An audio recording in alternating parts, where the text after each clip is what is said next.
totally love to keep my YouTube career going, but unfortunately, if you're not making money from it, it's very hard to like put things into it. Trust me, I understand I disappointed some people, but listen, I told you guys, if you don't want to watch me, if you don't want to see my stuff, it's okay. But I think like you shouldn't be living for other people. Okay. Obviously, so I just be doing whatever I want to do, you know that? I am actually shaking right now. You guys are not going to believe the lie Piper Rockelle just got caught in, or actually, the lie that we have all been feeding ourselves about her situation.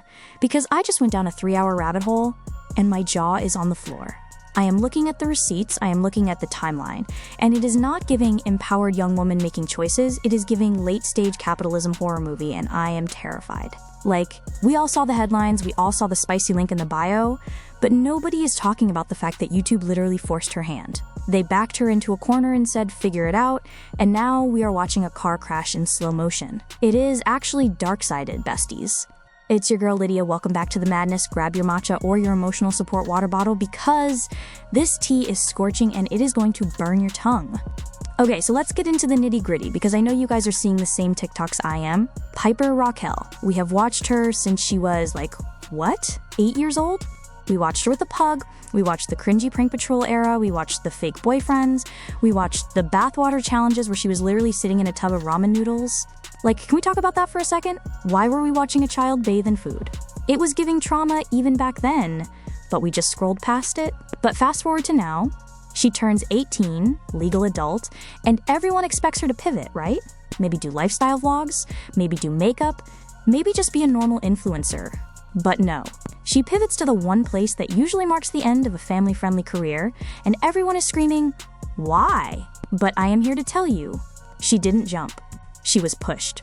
I was watching this deep dive, and she literally admitted that her YouTube career is dead in the water. Not like, oh, views are down. No, like, financially deceased. She said, and I am going to read this directly so nobody comes for me in the comments, she said, totally love to keep my YouTube career going, but unfortunately, if you're not making money from it, it's very hard to, like, put things into it.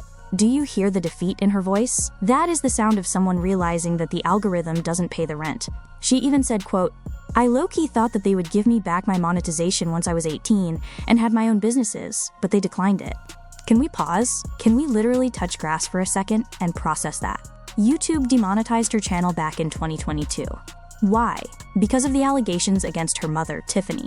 And listen, I am not defending the mom.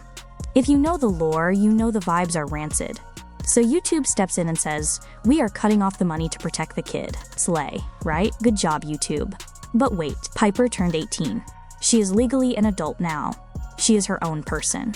And YouTube looked at her application to get her money back and said, it's a no from me, dog. So now you have a girl who has been the breadwinner for her entire family since she was in elementary school, who has zero other skills because her entire childhood was spent filming content for us to consume, and suddenly her main source of income is zero. $0. What did we think was going to happen? Did we think she was going to go work at Starbucks? Be for real. She has a mortgage to pay. And not just her mortgage. I saw this clip, and it actually broke me. I teared up, where she calls her grandma. She is on the phone, looking so small, literally wearing a festive hat, and she asks her grandma, how much do you owe on the house? And the grandma's like $94,000. And Piper, without even blinking, says, I paid for it. And the grandma starts crying. Piper is smiling, but her eyes look so empty, and it's painted as this heartwarming moment. But is it? Is it heartwarming? Or is it dystopian that a teenager has to sell spicy pics to pay off her grandmother's debt because the platform she spent a decade building decided she was collateral damage? And don't even get me started on the brand army era. This is where the gaslighting gets crazy. Before the spicy site, there was this thing called brand army. It was marketed as safe for work, right? Like, oh, it's just exclusive selfies. But let's look at the receipts. The bio literally said parent managed. Parent managed. And the highest tier was $100 American a month. For $100, you could request custom looks. I am sorry, but if you are paying $100 a month to see custom looks from a minor, you need to be on a list. I don't care if it's technically safe for work, the vibes are predatory. It was training her audience to pay for access to her body before she was even legal. It was grooming the audience. And Tiffany, the mom, was allegedly the one setting this up. And then we have to talk about the Bop House. Oh my god, the Bop House. This is where I lose my mind. So, Piper is 17, right? And she starts hanging out at this content house called the Bop House. Who is in the Bop House? Sophie Rain. You know Sophie Rain, the Spider-Man costume girl? The girl who is very openly doing spicy content? She is 22. Why is a 22-year-old spicy creator hanging out with a 17-year-old Disney Channel wannabe? They tried to spin it as big sister vibes. They were like, oh, we're just making TikToks. No, you were not. You were soft launching her.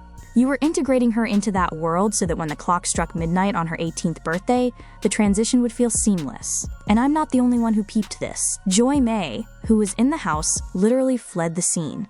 She left the house and exposed it. I have the clip right here in my brain. She said, "It is about Piper because one thing about me is that I'm never going to do anything associated with a minor." She called it out. She said it was ridiculous that they were collabing with her when everyone knows what the Bop House is famous for. And the comments on that video? They were screaming. One user wrote, "I hate that when the Bop House first collaborated with Piper and everyone was mad because she was a minor, they came out saying that she wasn't even doing OF, so they weren't grooming her. Like advertising this underage girl to your audience that only watches you for your NSFW content would be okay. And the fact we know the plan all along was for her to start one when she was finally legal. They are just as bad as her mom for platforming her. That is the part that makes my skin crawl. It's like putting a lamb in a den of wolves and saying, don't worry, the wolves promise they're vegan until next Tuesday." And then there's this comment from Lovebooks and My Cat 669, cute username by the way, who said, "Honestly, it's so disgusting that her mother got to profit off her exploitation for years to the point of ruining her chances to get money from it as an adult. And that is the tea. That is the boiling hot water. The mom profited when it was cute and legal-ish, and now that the consequences have arrived, Piper's the one holding the bag. Piper is the one whose face is demonetized. Piper is the one who has to bear it all to maintain the lifestyle her mother got her accustomed to. But here's where I get conflicted, and I need you guys to tell me if I'm being too parasocial. Because some people are saying, she's 18, it's her choice, let her get her bag. And I want to support women getting their bag. I do. Gaslight, gatekeep, girl boss, whatever. But is it a choice if it's your only choice? Is it a choice if you have been conditioned since birth to view your value as content? I saw this other comment. "I crave validation and attention just like anyone else, but I can't imagine putting my underage body online for millions to see knowing they have been waiting at least 5 years for my OF to open. Like that's so wrong and sickening." And that hit me. The waiting. The countdown. There were forums. I am not going to name them because I don't want to give them traffic. But there were literal forums with countdown clocks to her birthday. Men discussing how long until she drops the link. That is not a fan base. That is a hunting party. And Piper knows it. She is not stupid. In that interview on the Bangin' Out podcast, she looked dissociated. She looked like the lights were on, but nobody was home. She said she plans to do this for 5 years. 5 years. She's 18 now. That means until she's 23. She said, "I want to be somewhere completely different, like maybe not even doing the internet." She talks about escaping the internet like it's a prison she has to buy her way out of. "I just don't feel like I'm like the best in this environment," she said. "I can't do it by myself. I just don't have that much confidence in myself to do it by myself." Baby girl, that is not a business plan. That is a cry for help. She literally cannot function independently because she has been parent managed into a dependency that is terrifying. She needs a handler. First it was her mom, now it's these other creators or boyfriends or whoever is holding the camera. And the supporters in the comments are trying so hard to defend it. A user wrote, "She's 18, she is an adult and can do why she would like, it's up to her what she does with her life." Okay, sure, legally yes. But morally? Psychologically? Are we just going to ignore the years of conditioning? Another supporter, Jade, wrote, "Piper has been working since before she was 10, so I don't see where Joy has a point." Jade, are you serious? The fact that she has been working since she was 10 is the point. That is the problem. She has never had a moment to just be a person. She has always been a product. And now she is just selling a different version of the product. And then Georgia commented, "Also, Piper had money prior to this, so there was no need." I'm all for girls doing what you want to do, of course. But yeah, Georgia, I think you're missing the piece about the demonetization. She had money. Past tense. But when you are supporting a whole family, paying mortgages, and your main revenue stream gets cut off, that money burns fast. You saw the stress in her face when she talked about putting things into her YouTube channel. It costs money to make videos. Editors, cameras, props, the house itself. If the video makes $0, she is operating at a loss.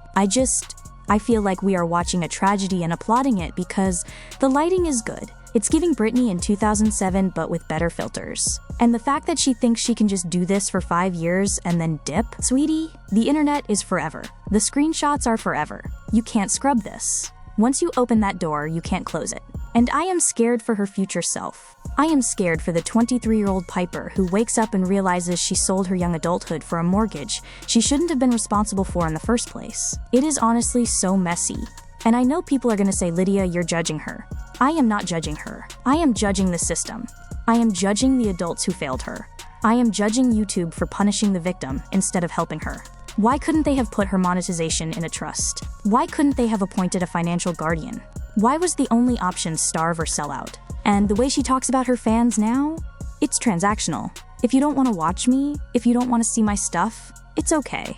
She sounds resigned. She sounds like she's accepted that she is going to disappoint people, and she just doesn't have the energy to care anymore because survival is more important than reputation. I need to read one more comment because this one actually made me pause and stare at the wall for 5 minutes. User Strix_T5 just posted a meme of a guy looking disappointed with the caption, "This content is not available." It's funny, but it's also deep. Because the Piper we knew, the content we grew up with, it really is not available anymore. That person is gone. And in her place is this shell of a creator who is just trying to keep the lights on. So here is the question I am leaving you with, and I really need you to sound off in the comments because I feel like I am going crazy. Do you think YouTube is responsible for this? Like, if they hadn't demonetized her, would she still be on OF? Or was this inevitable because of the mom's influence? And do you believe her 5-year plan? Do you think she gets out? Or do you think in 5 years we are going to be making another video about how she is stuck? I don't know, you guys. I want to root for her. I want her to win. But right now, it feels like she is losing in high definition. And we are all just subscribing to watch it happen.